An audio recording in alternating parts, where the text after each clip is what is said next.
Never think your grandma's secret pickle recipe could pay your rent? Stick around. I'll prove it can before you finish your coffee. Picture this: a single folding table, gingham cloth flapping in the breeze, and people queuing up for a taste they never knew they were missing. That is my neighbor Rosa every Saturday at our farmer's market. 6 months ago, she was typing how to sell food at the farmer's market into her phone. Today, she clears more than $800 before lunch, rain or shine. In the next 15 minutes, I am breaking down her exact playbook so you can swipe it, skip her mistakes, and start earning next weekend. No fluff, just the steps that work. Step 1. Craft an irresistible product. The United States counts more than 8,000 farmers markets, a number that has ballooned since the 90s according to the USDA. Most stalls are packed with tomatoes, honey, and kale, so ask what is missing. Maybe it is fermented hot sauce aged in bourbon barrels, vegan empanadas stuffed with garden chard, or cinnamon sugar churros fried on site. Uniqueness is your megaphone in a crowded aisle. Step 2. Recon the battlefield. Visit the market you want to join at least 3 times. Track foot traffic with your phone's stopwatch. Note the busiest spots near the main entrance, live music or shade on hot days. Introduce yourself to vendors. 91% of shoppers say sellers are friendly, so they will share tips. Ask which products fly off the table and which gather dust. These intel trips save you weeks of guessing. Step 3. Lock down the legal stuff. Nearly every state runs a cottage food law. In many places, you can sell non-hazardous items such as breads, jams, cookies, and candies from your home kitchen as long as you stay below revenue caps that hover between $20,000 and $75,000 and label clearly. Check your state's agriculture website the same way you check the weather before surfing. Need to sample hot soup? The health inspector will look for a food handler card and a probe thermometer, so have them ready. Step 4. Assemble the booth. Essentials. A 10 by 10 pop-up canopy rated for strong gusts, weight bags on every leg. 2 folding tables and wooden crates to create height. A cooler big enough for samples and backup stock. 2 payment options, cash tray and card reader. The Federal Reserve's 2023 survey found 95% of consumers use some kind of card in the last 30 days, so do not turn them away. Signage. 1 banner with your name, 1 menu board with products and prices, and small ingredient cards for allergy questions. Expect to spend $300 to $500 on gear. Buy the canopy used, snag crates from a grocery store recycle pile, print banners during an online sale, and you will earn it back fast. Step 5. Price for profit, not pity. Add up ingredients, packaging, and the booth fee, then multiply by 3. Rosa's caramel apple butter costs $2 a jar all in. She sells it for $7. Shoppers happily pay because they taste the orchard in every spoonful. Remember, you are offering freshness, story, and a handshake with the maker, not competing with a discount chain. Step 6. Build a display that stops feet. Human eyes follow color contrasts and levels. Place bright items like raspberry jam next to neutral oat bread. Stack short jars on upside down crates so they meet eye level. Keep extra stock front loaded so abundance never dips. An empty table whispers we are closing and shoppers drift away. Step 7. Sample like a pro. Research in the Journal of Food Distribution Research found free samples boost buying intent by 50%.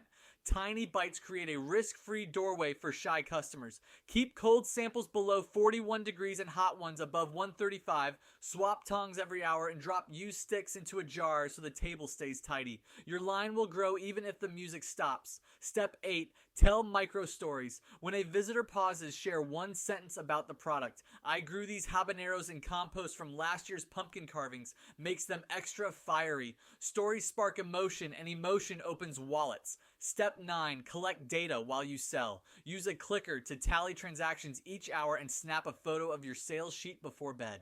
3 Saturdays reveal patterns. Granola flies early with joggers. Pesto moves after noon when people plan dinner. Adjust stock and you will cut waste by 1/3 in a month. One hidden accelerator is accepting SNAP or EBT. Many markets run double-dollar programs that match tokens, giving shoppers twice the buying power. In 2024, the Senior Farmers Market Nutrition Program served almost 900,000 elders nationwide, steering federal dollars straight to small vendors like you. The online form takes a morning and earns loyal customers who return weekly.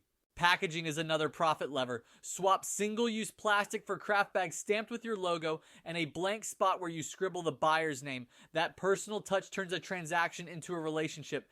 Eco-friendly packing costs pennies more yet, signals quality and ethics, an edge against supermarket tubs. Track every sale, expense, and hour worked. Rosa's first month grossed $2,400, but expenses left her earning $11 an hour. Tweaking recipe yields, trimming decor splurges, and buying ingredients wholesale doubled her hourly to $22 by month 3. Insurance matters. A cottage food writer policy costs less than a streaming subscription and shields you from the customer needs and gratitude. Peace of mind tastes good. Community is your marketing team. Spend the last 10 minutes of every market helping neighboring members build canopies instead of packing in silence. They will tip you to holiday bazaars, winter pop-ups, and small business grants. Rosa landed a December craft fair slot because the candle seller next door mentioned it. Think experience, not stall. Add sensory layers, the sound of a hand-crank grinder milling coffee beans, the smell of citrus zest over lemon bars, a Polaroid photo booth where kids pose with a giant plush carrot. Each hook anchors your brand long after the tote bag is empty. Then the midsummer slump hits. School vacation ends, heat soars, and your epic line evaporates. You drop from clearing $700 in July to scraping $80 in August, barely covering the booth fee. Doubt seeps in. Was last month dumb luck? First antidote, diversify with seasons. In peak heat, people crave light snacks. Rosa launched watermelon mint agua fresca at a 70% margin. When autumn chills arrived, she offered pumpkin butter and cinnamon roasted pecans. Scarcity sells, so a chalk note reading only 30 pies today triggers fear of missing out. Second, embrace weather quirks. If rain threatens, play upbeat tunes under the canopy and offer sips of hot chai from a pump pot. Warmth makes your booth an island of comfort, and comfort equals sales. Third, collaborate rather than compete. A new vendor selling goat cheese is your bundle buddy. Pair chutney with her chèvre at a slight discount. At the Greenville Market in South Carolina, average vendor sales reached $832 a week, partly through cross-promotion. Her customers become yours and vice versa. Fourth, market beyond the market. Snap photos of your spread, tag the market's social page, use location tags, and keep email cards on the table. Even 5 new addresses a week grow into a launch list for future products.